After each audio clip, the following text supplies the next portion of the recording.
تو people party کی آزاد کشمیر میں جو دلچسپی ہے، میں یہ سمجھتا ہوں کہ پیپل پارٹی آزاد کشمیر جو ہے آصف علی زرداری اور بلاول بھٹو کے لیے ریڈ لائن ہے، اور وہ شاید اس ریڈ لائن کو کراس نہ کرنے دیں. اگر یہ مسلم لیگ نون نے وہ ریڈ لائن کراس کی تو اس کے ڈیفینیٹ جو ہے وہ الگ ہو سکتے ہیں. کیا ان میں اتنی ہمت ہے کہ وہ کیوں نہیں ہو سکتے؟ آپ یہ دیکھیں نا، دو باتیں ہیں نا.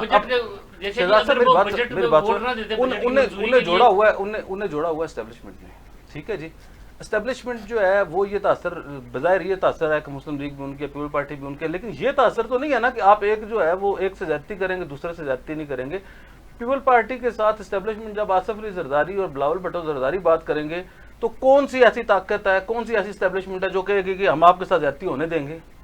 دیکھیں آپ یہ 3-4 دنوں کے اثرات دیکھیں نا کہ پیپل پارٹی کے ساتھ جو پیپل پارٹی یہاں جا رہی تھی اسے کس طرح روکا گیا، کیا کیا گیا، وہ آپ کا الگ ایک ٹاپک ہے. لیکن جو حالات ہیں اس کے مطابق یہ ہے کہ آزاد کشمیر میں مسلم لیگ نون کے لیے لیول پلینگ فیلڈ ہے، اور انوار الحق اور اس کے زماں کے لیے، اس کے کمپینینز کے لیے لیول پلینگ فیلڈ ہے، باقی کسی کے لیے نہیں.